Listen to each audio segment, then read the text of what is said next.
हिमाचल प्रदेश सचिवालय कर्मचारी महासंघ और मंत्री राजेश धर्माणी के बीच उपजा विवाद सुलझने का नाम नहीं ले रहा है।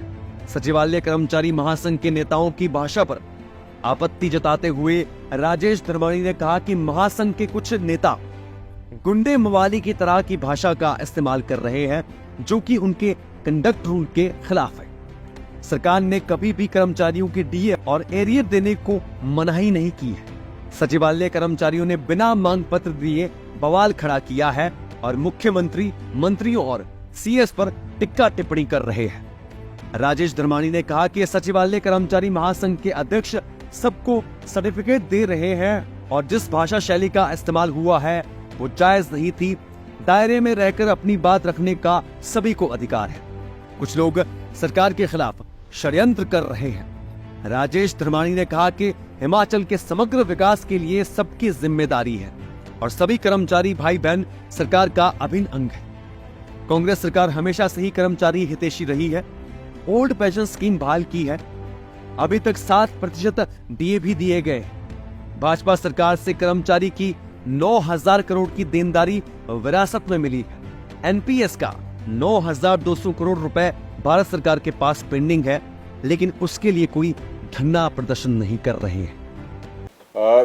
देखिए, जहां तक डॉक्टर बिंदल जी की बात है, पहले तो मैं एक स्पष्ट करना चाहता हूं कि जो वो कह रहे हैं, बिंदल साहब जिस तरह से मेरे बयान को तोड़ मरोड़ करके जो है वो पेश करने की कोशिश कर रहे हैं, मैंने ऐसा कहीं नहीं कहा कि आप सरकार के साथ खड़े नहीं होंगे तो आपकी जो है वो पेंशन और भत्ते जो है वो उसमें कटौती करी जाएगी, और दूसरा कि अगर कांग्रेस पार्टी के साथ नहीं खड़े हुए तब भी आपकी वेतन भत्तों में कटौती की जाएगी। मैंने ये कहा था कि अगर प्रदेश की वित्तीय हालत को सुधारने के लिए आपने कांग्रेस सरकार का साथ नहीं दिया तो वित्तीय हालत और बिगड़ेंगे और उसका खामियाजा आपको भी भुगतना पड़ेगा, उसका नुकसान आपको भी होगा।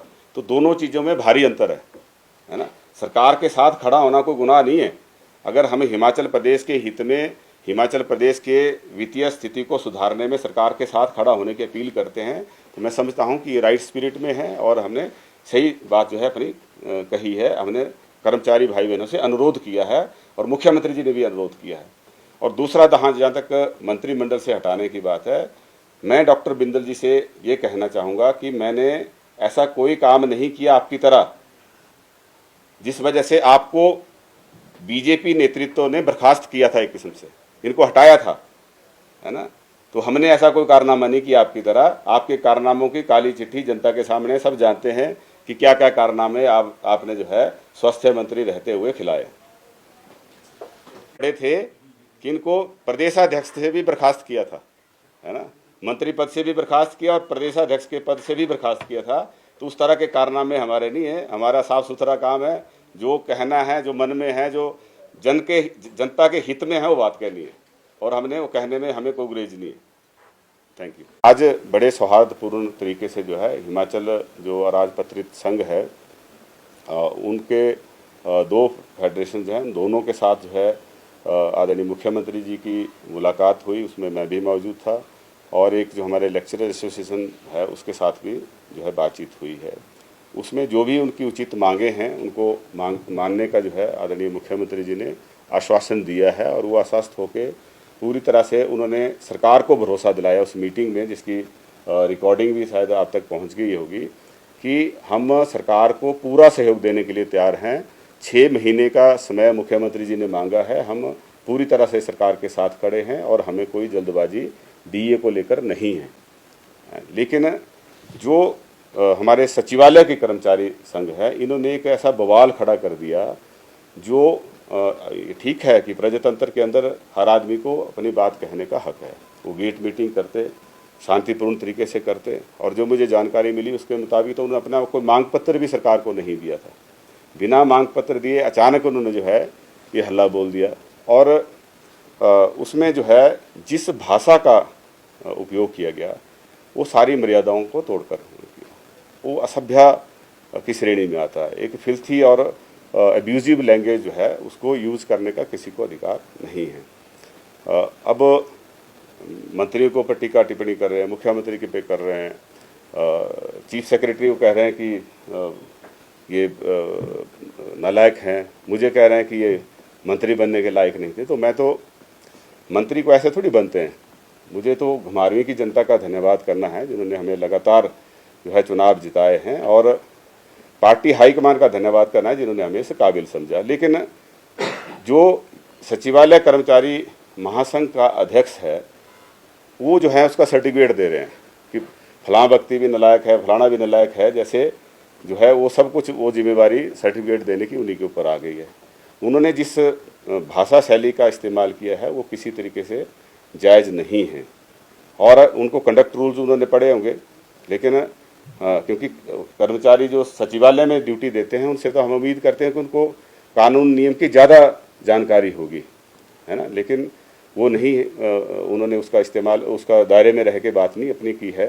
तो ये जो सिर्फ यहाँ के कर्मचारी 3-4 नेता थे, ये ऐसा लगता है क्योंकि आम कर्मचारी हमारी सरकार से संतुष्ट है, सचिवालय का कर्मचारी भी, अधिकारी भी हमारी कार्यशैली से, सरकार की कार्यशैली से पूरी तरह से संतुष्ट है, लेकिन सिर्फ 3-4 जो कर्मचारी नेता हैं उनके अपने निजी स्वार्थ हैं।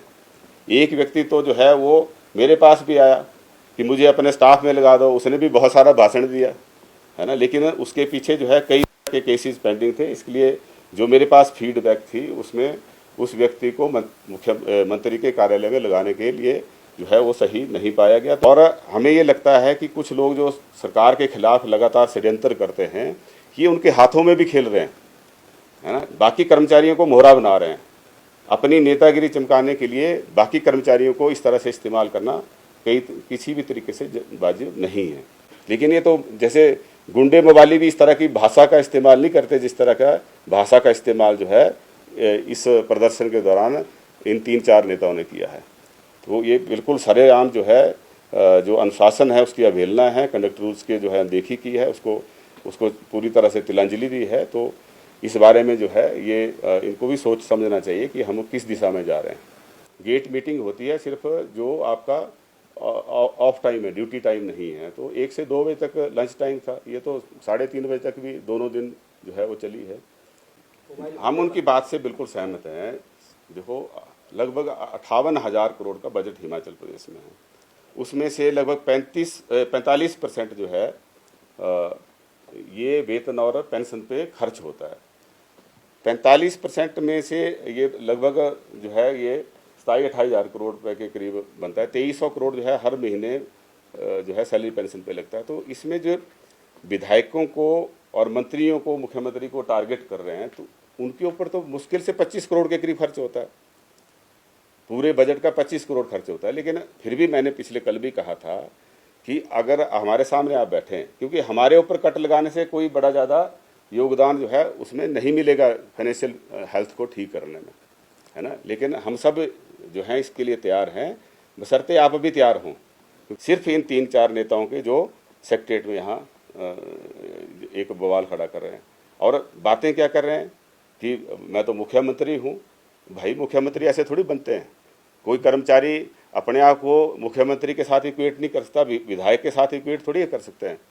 ये तो प्रजातंत्र की व्यवस्था का ही अपमान है, उन लोगों का अपमान है जो एक वोट देके जो अपनी सरकार को चुनते हैं। निश्चित तौर पे लगता है, क्योंकि ये लोग ऐसा लगता है कि जैसे ये किसी के हाथों के पपट हैं, और जिस तरह की भाषा का इस्तेमाल किया गया वो सरेआम जो है वो इन्होंने सारी मर्यादाओं का जो है उल्लंघन किया है ना। ये किसी तरीके से इसको वाजिब नहीं ठहराया जा सकता। वो हमारे भाई हैं, बहनें हैं, वो हमारे से बात करते, अगर उनको लगा कि मैंने कुछ गलत बोला है तो मेरे से भी पूछ सकते थे, या सीधे शब्दों में बोलते कि भाई ये बात आपने उचित नहीं कही, मैं उसकी क्लैरिफिकेशन देता। मेरा बयान जो है रिकॉर्डेड है, आप लोगों के पास भी है, और मैंने सीधे तौर पे यही कहा कि आपसे 6 महीने का समय मांगा है, आप 6 महीने का समय दें, जैसे ही हमारी व्यवस्था ठीक बनेगी उसको हम जारी करेंगे। लेकिन व्यवस्था ठीक नहीं बनती है जिसका उन्होंने बवाल खड़ा किया। अगर भाई सरकार के खजाने में खजाने में पैसा नहीं होगा तो उसका नुकसान भी हम सबको उठाना पड़ेगा। उसमें कर्मचारी भी हैं और हम लोग भी हैं और प्रदेश के अन्य लोग भी हैं, है ना। तो यही बात मैंने उनको कही, इसमें हमने गलत क्या कह दिया। लेकिन एक बात मैंने जरूर और दूसरी कही कि भाई नेतागिरी के चक्करों में आप बाकियों को गुमराह मत करो, है ना, प्रदेश का माहौल मत खराब करो। ये हमने जरूर उनसे बात कही। सरकार के दरवाजे बातचीत के लिए हमेशा खुले हैं। लेकिन जो ये महासंघ है जो काले बिल्ले लगाने की बात कर रहा है, वो ठीक है, उनको डेमोक्रेटिक राइट है, वो काले बिल्ले लगाएं, उसमें कोई मनाही नहीं है। लेकिन जो अचानक इन्होंने धावा बोल दिया, उसके पीछे कहीं ना कहीं षड्यंत्र जो है वो दिखता है। कोई मांग पत्र इन्होंने सरकार को नहीं दिया है ना, और सीधे तौर पे एक अग्रेसिव तरीके से भाषण देना, एक अपमानजनक बातें कहना। एक जो क्लास 4 एम्प्लॉइज़ का कोई इनका पदाधिकारी है एसोसिएशन का, वो प्रदेश के मुख्य सचिव को कह रहा है ये नालायक है ना। जो इनके एक अध्यक्ष हैं वो कह रहे हैं कि मंत्री बनने के लायक नहीं। भाई इसका फैसला आप थोड़ी करेंगे, इसका फैसला जो जनता ने चुने हुए लोग हैं वो उसका फैसला करते हैं, पार्टी की लीडरशिप फैसला करती है। और वो चुनाव लड़ने की बात करें तो चुनाव लड़ने किस लिए मना किया उनको? वो लड़े चुनाव, जहाँ से लड़ना चाहें वो लड़ें।